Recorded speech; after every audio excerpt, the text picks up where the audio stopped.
समता प्रस्थापित करणाऱ्या तमाम बहुजनांच्या महानायक तथा महानायकांना मी प्रथमतः तीव्र अभिवादन करतो। बंधुजनो, श्रद्धेय बाळासाहेब आंबेडकर यांच्या प्रमुख नेतृत्वात महाराष्ट्रामध्ये आरक्षण बचाव यात्रा चालू आहे।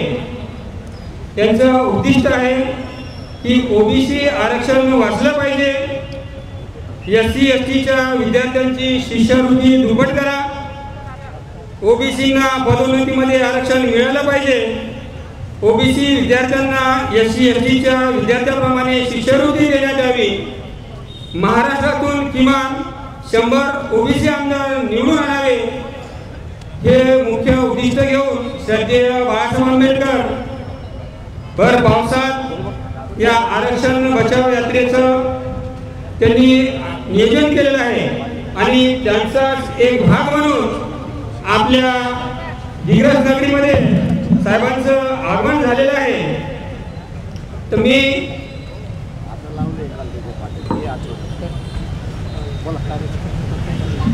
काय तू आपलं भाषण कर, आम्ही यायला पाहिजे।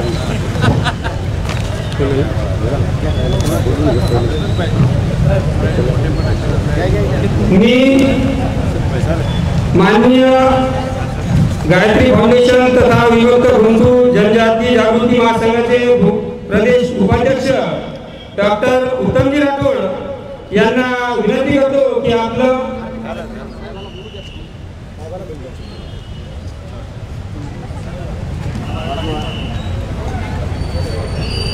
दिग्रस शहरातील विविध आदिवासी, ओबीसी, बंजारा समुदायातील सर्व बंधू आणि भगिनींनो, आरक्षण बचाव यात्रेच्या अनुषंगाने जी आरक्षणवाद्याची भूमिका आहे ती भूमिका घेऊन बाळासाहेब आपल्या समवेत आज आहेत। मी या निमित्तानं दिग्रस शहराच्या वतीने आरक्षण बचाव यात्रेचं आपल्या शहराच्या वतीनं स्वागत करतो।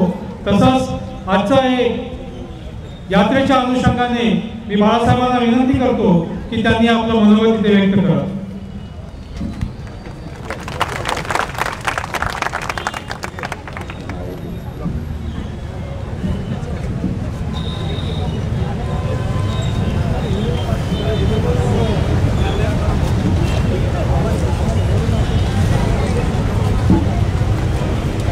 महात्मा फुले समता परिषदेचे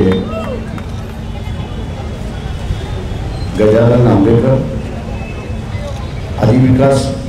आदिवासी विकास परिषदेचे गिरगावजी खरोडे, बिरसा क्रांती दलाचे असणारे आणि ती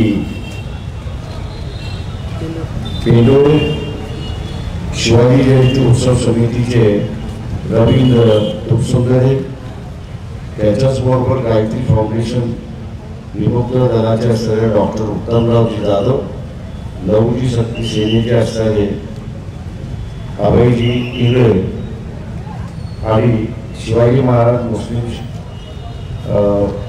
शिवजयंतीचे असणारे अफजल खान, या सगळ्यांनी सहकार्य केलं, सत्कार केला, सन्मान दिला आणि आपण सगळ्यांनी सुद्धा जो सन्मान दिला त्याबद्दल मी आपला सगळ्यांचा आभारी आहे। अशी परिस्थिती याच्यावरती बोल मी आपला सगळ्यांचा असताना आभारी आहे।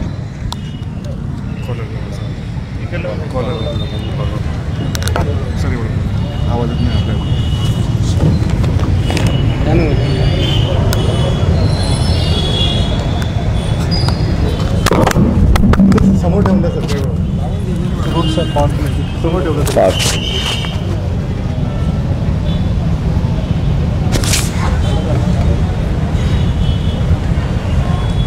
आरक्षण बचाव यात्रा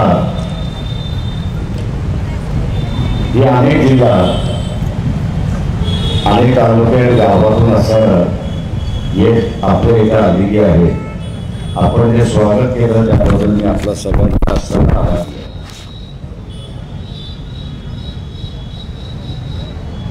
यात्रा काढण्याच्या पाठीमागची असणारी भूमिका एक तर जरांगे पाटील यांनी असलेली मागणी केलेली आहे ती म्हणजे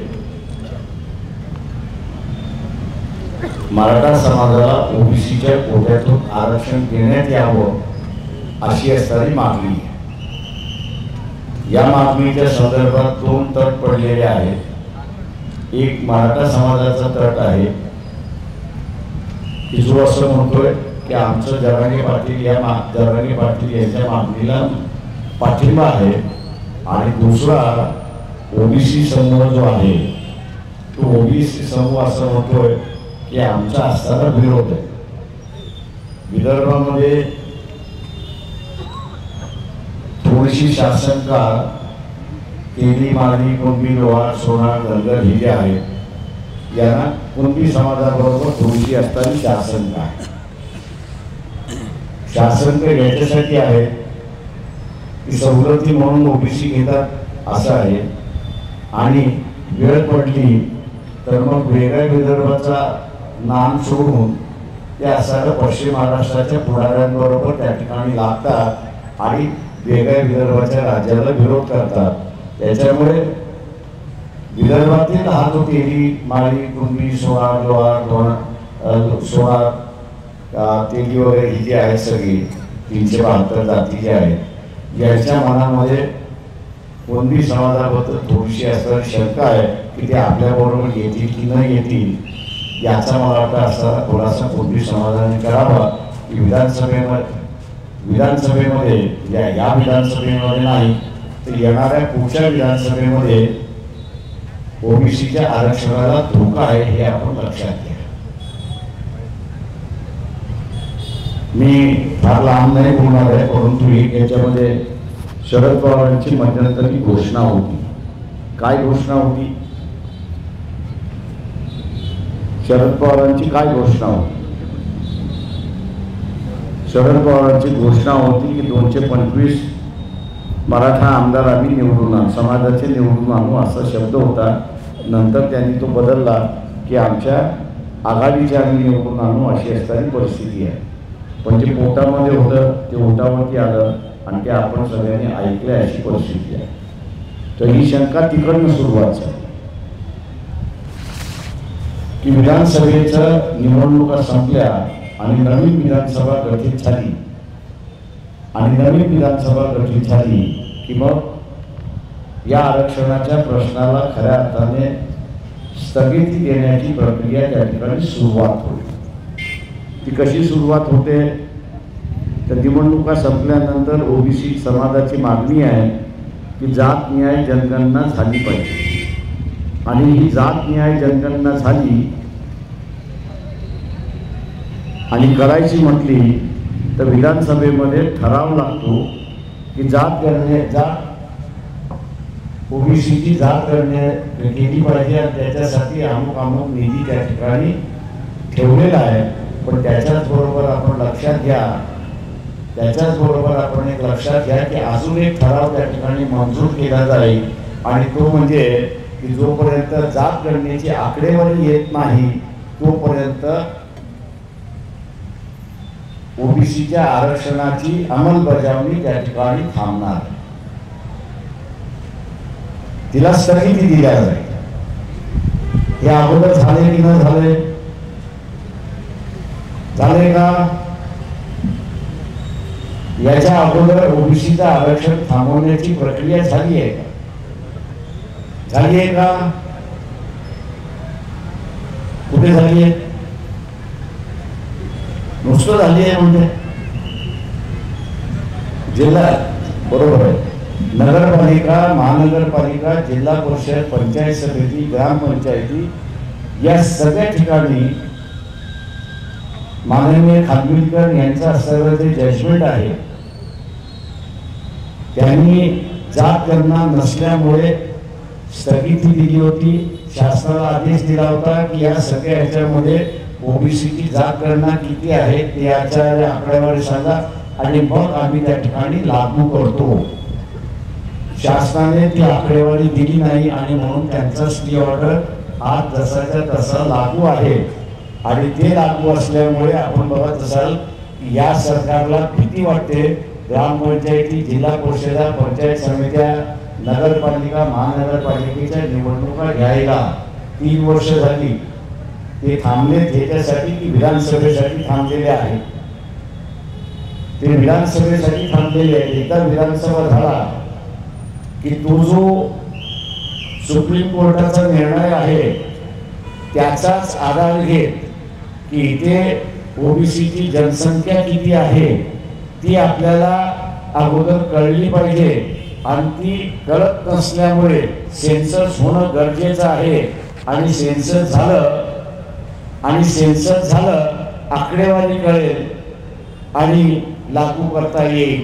तोपर्यंत ही विधानसभा ओबीसीच्या आरक्षणाला स्थगिती देते. तुम्ही काय करू शकता का? नाही, काहीच करू शकणार नाही.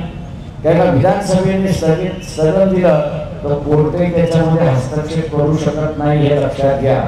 मग ती जनतांना 5 वर्ष होईल की 10 वर्ष होईल कोणाला माहिती. आणि तोपर्यंत स्थगन राहील अशी परिस्थिती आहे. आणि म्हणून आम्ही असं आव्हान देतो या ठिकाणी की ओबीसीचे किमान 100 आमदार त्या विधानसभेमध्ये निवडून गेले पाहिजेत, हे आपण लक्षात घ्या. किमान 100 निवडून गेले पाहिजे. त्याला ठराव आपल्याला असं होऊ यायचं नाहीये. ठराव होऊ यायचा नाही म्हटल्यानंतर आपल्याकडे त्या सभागृहामध्ये असताना माणसं पाहिजेत की जे विरोधात मतदान करतील. आज मला सांगा, ओबीसीचे किती आमदार आहेत विधानसभेमध्ये? किती आमदार आहेत? 11. विधानसभेची टोटल स्ट्रेंथ किती आहे? या 11 जण थांबू शकतील का? 288 चे अर्धे किती होतात? 144. आता हा 144 आकडा आपल्याला काढायचा आहे. 100 ओबीसीचे आमदार निवडून आले किंवा 144 आकडा जो गाठायचा आहे तोही आपण लक्षात घ्या. SC ST आरक्षणाच्या जागा किती? SC ST आरक्षणाच्या जागा किती आहे?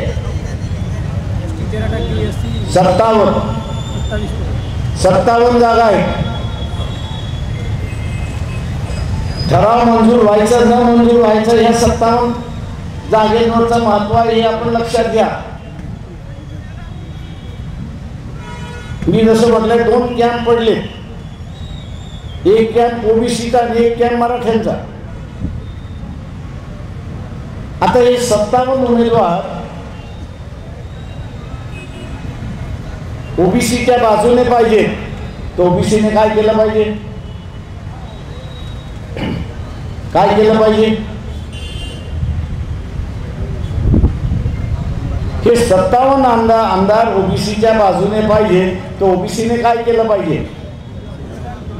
मतदान केलं पाहिजे. ओबीसीने पूर्णपणे 100% SC STला मतदान केलं पाहिजे. म्हणजे त्याच्यामध्ये भावना येते की मला जिंकवणारा कोण आहे? तो ओबीसी आहे. मला जिंकवणारा ओबीसी आहे आणि म्हणून मी ओबीसीबरोबर मतदान केलं पाहिजे. आपण जर चुकलो आणि तिथे मराठा समाजाने त्यांना निवडून आणलं तर मग त्यांच्या बाजूने त्यांना मतदान करावं लागणार. त्याला ज्या बाजूने निवडून आला त्या बाजूने तो मतदान करेल. आपली न्याय बाजू किती जरी असली तरी कोणाकडून निवडून येतो त्याच्यावरती अवलंबून आहे. आणि म्हणून इथे 100 ओबीसीचे आमदार तर आपण आणलेच पाहिजे. पण त्याच्याबरोबर हे 57 आरक्षित जागा ज्या आहेत या 57 आरक्षित जागा सुद्धा आपण आपल्याच स्वतःवरती निवडून आणल्या पाहिजेत. हे आपण भूंगाट त्या ठिकाणी बांधली पाहिजे. मित्रो, दुसरं महत्वाचं, अटल बिहारी वाजपेयी ज्यावेळेस मुख्यमंत्री होते त्यावेळेस धनगर समाजाने पंढरपूरला प्रचंड मोठा मेळावा घेतला. माणसाचा सागर होता असं किंवा 5-6 लाखाच्या वरती धनगर समाज होता. अटल बिहारी वाजपेयी त्याचे प्रमुख पाहुणे जे धनगर कार्यकर्ते माझ्या ओळखीचे होते ते म्हटले प्रकाशराव आमचं झालं. म्हटलं काय झालं? आम्हाला किमान 2 जागा तरी मिळतील, लोकसभेच्या किमान 2 जागा मिळतील. मी म्हटलं 1 जरी मिळाली तरी दुधात साखर आहे हे आपण समजा. ते म्हटले नाही मी 2 घेणारच. म्हटलं फारच चांगली गोष्ट. 2 महिन्यानंतर निवडणुका लागल्या. 2 महिन्यानंतर निवडणुका लागल्यानंतर भारतीय जनता पक्षाची यादी जाहीर झाली. भारतीय जनता पक्षाची यादी जाहीर झाली आणि भारतीय जनता पक्षाची यादी जाहीर झाल्यानंतर एकही धनगर समाजाच्या उमेदवाराचं नाव त्याच्यामध्ये नव्हतं. एकही धनगर समाजाच्या उमेदवाराचं नाव नव्हतं. तेच मला म्हणाले प्रकाशराव आमचं एकही नाव आलं नाही. असं कसं झालं? मी त्यांना म्हटलं तुम्ही बीजेपीला विचारलं का? तुम्ही बीजेपीला विचारलं का? आम्ही एवढी मोठी रॅली केली, सगळी केली, तुम्ही एक तरी आम्हाला उमेदवार दिला पाहिजे. त्यांनी दिली नाही. ते म्हटलं आमचं काय चुकलं? म्हटलं एक गोष्ट तुमची निश्चित चुकली असं मी त्या ठिकाणी सांगेन आणि ती म्हणजे की धनगर समाजाने पुढाकार घेऊन त्या मंचकावरती धनगरांबरोबर माळी असता, वंजारी असता, कैकाडी असता, मांग गारुडी असता, सोनार असता, लोहार आहे, कुंभार आहे, अशा समूहांचे पुढारी जर बसवलं असतं तर भारतीय जनता पक्षाला धडकी बसली असती की धनगर समाजाने पुढाकार घेऊन ओबीसीची मूठ बांधलेली आहे आणि आता ह्यांना डावलता येणार नाही. त्या मंचकावरती फक्त धनगर समाजच होता आणि म्हणून म्हटलं कुठल्याही विधानसभेच्या मतदारसंघामध्ये आपण गेलात तर 30-40 हजाराच्या वरती कुठलाही धनगर समाज नाही अशी परिस्थिती आहे आणि म्हणून डावलणं सोपं झालं. माझं तमाम ओबीसी यांना असणारं आव्हान आहे, पंढरपूरला जो मेळावा झाला तो समाजाची ताकद त्यांनी त्या ठिकाणी दाखवली, समाजाचं अस्तित्व त्यांनी दाखवलं. पण समाजाचं अस्तित्व म्हणजे राजकीय अस्तित्व नाही. समाजाचं अस्तित्व म्हणजे राजकीय अस्तित्व नाही. ओबीसी ज्यावेळेस एकत्र येईल त्यावेळेस त्याचं खऱ्या अर्थाने राजकीय अस्तित्व हे आपण सर्व लक्षात घ्या. प्रियदर्शी तेलंग यांनी असणारे जे आपल्याला 7 ऑगस्टला औरंगाबादला सर्व ओबीसी नेत्यांना आणि लोकांना जमायला सांगितलं, त्याचा हेतू हा आहे की आम्ही एकत्र आलेलो आहोत, आमची राजकीय शक्ती एकत्र केलेली आहे, आमचं एकच लक्ष आहे ते म्हणजे आरक्षण वाचवणं आणि त्याच्यासाठी किमान 100 ओबीसीचे आमदार आम्ही निवडून देणार म्हणजेच देणार हा निर्धार करणारी ती सभा. आणि म्हणून आपण सगळेजण त्या सांगता यात्रेला निश्चितपणे उपस्थित राहा आणि ओबीसीचा राजकीय चेहरा हा सुरुवात झाला. 7 ऑगस्ट हा मंडल दिन आहे. याच दिवशी विश्वनाथ प्रताप सिंगाने मंडल लागू केलं. यापुढे 7 ऑगस्ट हा मंडल दिवस म्हणून साजरा केला पाहिजे, त्याचाही ठराव आपण त्या ठिकाणी घेऊ आणि आपली सत्ता आणि आपलं आरक्षण आपण शाबूत ठेवू एवढं बोलून मी आपली सगळ्यांची रजा घेतो.